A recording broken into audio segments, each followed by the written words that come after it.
Assalamualaikum warahmatullahi wabarakatuh. Baiklah, di sini saya akan memaparkan materi pembelajaran Bahasa Indonesia tentang kutipan.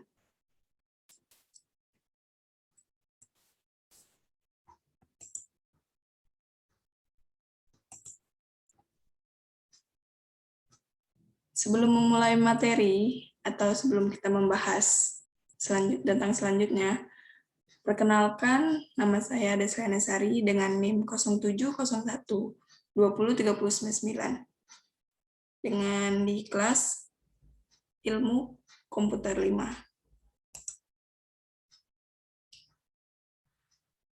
Dalam pembahasan kutipan nanti, kita akan membahas berbagai hal. Yang pertama itu tentang pengertian, jenis kutipan, teknik mengutip berdasarkan penulisan sumbernya, kiat-kiat mengutip, dan yang terakhir, teknik mengutip berdasarkan bentuknya.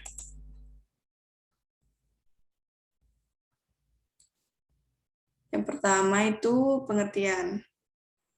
Kutipan di sini memiliki arti yaitu suatu kalimat yang berisi gagasan, ide, atau pendapat seseorang yang dijadikan bahan acuan yang diambil dari berbagai sumber, yaitu media cetak, online, atau audio. Kata kutipan berdasarkan KBBI atau Kamus Besar Bahasa Indonesia memiliki arti pungutan atau petikan. Menurut KBBI, mengutip diartikan sebagai mengambil perkataan atau kalimat dari buku baik fiksi atau non-fiksi.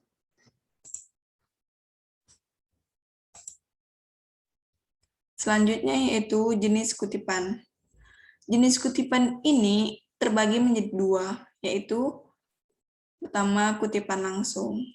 Kutipan langsung adalah pinjaman pendapat dengan mengambil secara lengkap kata demi kata, kalimat demi kalimat dari sumber teks asli. Kutipan langsung secara utuh mengutip teks yang akan dijadikan rujukan. Yang kedua, kutipan tidak langsung. Kutipan tidak langsung ini adalah pinjaman pendapat yang mengambil inti sarinya saja. Kutipan tidak langsung hanya mengambil pokok-pokok pikiran atau inti sarinya saja.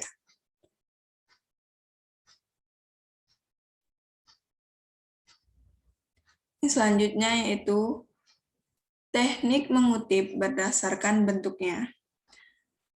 Yang pertama, kutipan langsung. Untuk teks yang tidak lebih dari 4 baris, maka dapat melakukan langkah-langkah sebagai berikut. Yang pertama itu kutipan terintegrasi dengan teks. Yang kedua, kutipan diawali dan diakhiri oleh tanda kutip. Yang ketiga, jika teks utama ditulis dengan 2 atau 1,5 spasi, maka kutipan pun ditulis 2 atau 1,5 spasi. Hal yang sama terjadi ketika teks utama 1 spasi, maka ditulis 1 spasi. Selanjutnya, yang keempat, mencantumkan sumber referensi. Nah, untuk kutipan yang lebih dari 4 baris, memiliki cara penulisan sebagai berikut. Yang pertama itu, kutipan dipisahkan dari teks utama. Yang kedua, kutipan tidak diawali dengan tanda kutip. Yang ketiga, kutipan ditulis 1 spasi, walaupun teks utama 2 atau 1,5 spasi. Selanjutnya, hal-hal yang perlu diperhatikan dalam pengutipan langsung.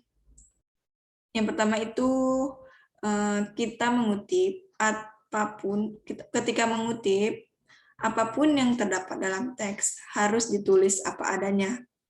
Walaupun dalam teks sumber terdapat kesalahan.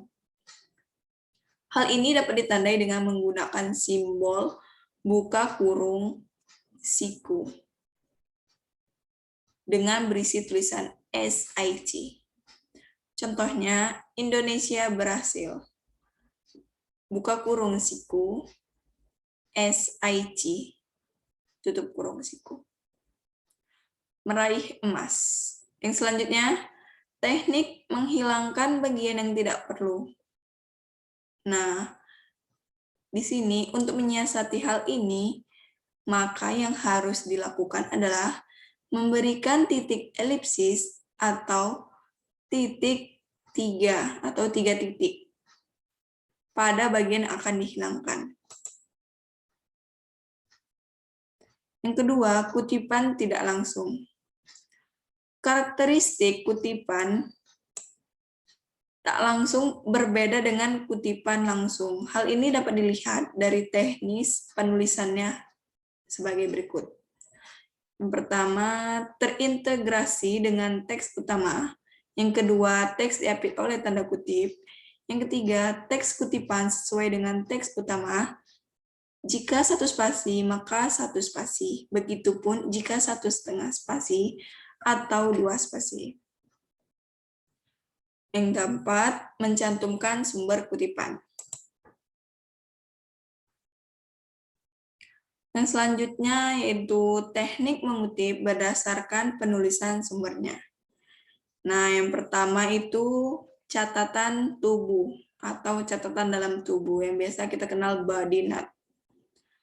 Catatan tubuh atau body note dilakukan ketika penulis mencantumkan sumber kutipan setelah selesainya sebuah kutipan dengan menggunakan tanda kurung. Dalam catatan tubuh terdiri dari 3 unsur, yaitu nama pengarang, tahun,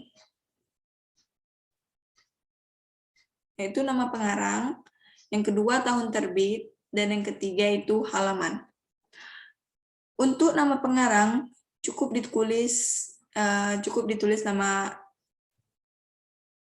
nama terakhirnya saja dan ditulis tanpa gelar.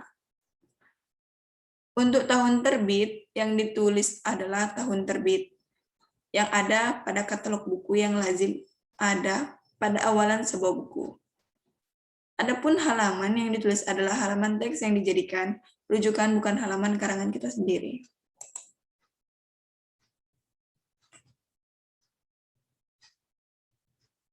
Yang kedua itu catatan kaki atau footnote.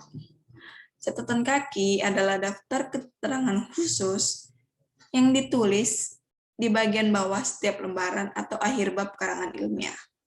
Nah, dalam catatan kaki ini biasanya digunakan untuk memberikan keterangan komentar, menjelaskan sumber kutipan, atau sebagai pedoman penyusunan daftar bacaan atau bibliografi.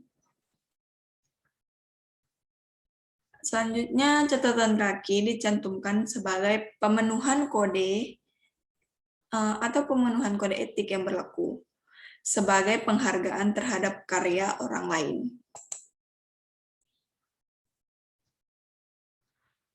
Selanjutnya yaitu unsur-unsur catatan kaki. Nah, di sini ada berbagai macam unsur-unsur catatan kaki dan akan saya jelaskan sebagai berikut. Yang pertama itu nomor penunjuk. Nomor penunjuk letaknya di awal dengan bentuk angka Arab yang menggantung di atas dan berurutan secara berkesinambungan. Yang kedua itu nama pengarang. Nama pengarang ditulis seperti biasa, tidak dibalik dan dengan gelar yang tidak dicantumkan. Yang ketiga, judul karangan. Judul jika bersumber dari buku, maka judul tersebut dicetak miring, dan jika bersumber dari majalah, koran, atau internet, maka diapit dengan tanda kutip. Yang ketiga itu, yang keempat, data kepustakaan. Data kepustakaan meliputi kota terbit, penerbit, dan tahun terbit. Dan yang terakhir, yang kelima itu halaman. Halaman di sini ditulis di akhir catatan kaki, disingkat dengan HLM atau hal, titik, koma, titik, dan koma. Yang kemudian diikuti oleh halaman referensi yang dirujuk.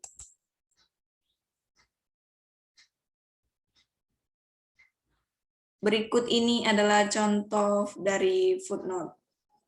Yang pertama itu contoh dari buku. Nih, contoh dari buku yang pertama tertulis nama pengarangnya. Yang kedua yaitu jenisnya, Hukum Agraria Indonesia Sejarah Pembentukan Undang-Undang. Nah, kalau yang dari contoh non-buku, yaitu dia seperti halaman web, seperti http://sisiana.wordpress.com/2015 tentang penanaman, pembibitan, dan pemanenan.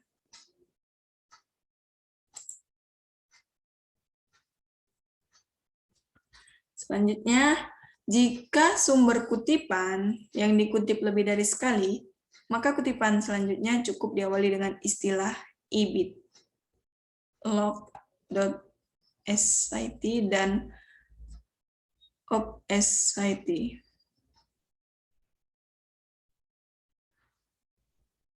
Yang pertama itu ibid, ibid ini merupakan singkat dari ibidem, yang memiliki arti pada tempat yang sama. Penulisan ibid dilakukan jika kutipan yang telah dikutip berasal dari sumber rujukan yang sama tanpa jeda oleh kutipan lain. Contohnya ini adalah sebagai berikut. Slavin Cooperative Learning, dalam kurung USA Simon and Schuster Company, tahun 1995, halaman 2. Contoh yang kedua itu ibidam, yang disingkat ibid, halaman 5. Nah, penulisan ibid di atas menggunakan halaman karena halaman tersebut berbeda. Jika halamannya sama, maka cukup ditulis dengan ibid.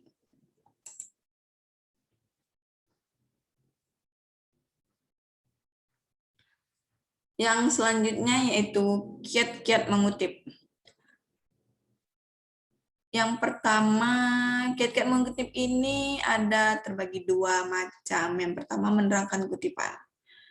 Dalam menerangkan kutipan ini, kita akan mengetahui penulis dituntut untuk membahas kembali kutipan yang telah ia kutip dengan pandangannya atau dengan mengaitkan antara kutipan dengan pembahasan yang dibahasnya.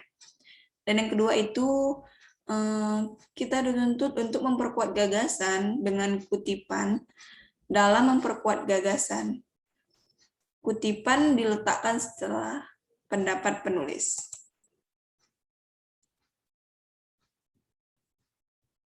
Yang ketiga itu ada menyimpulkan beberapa kutipan.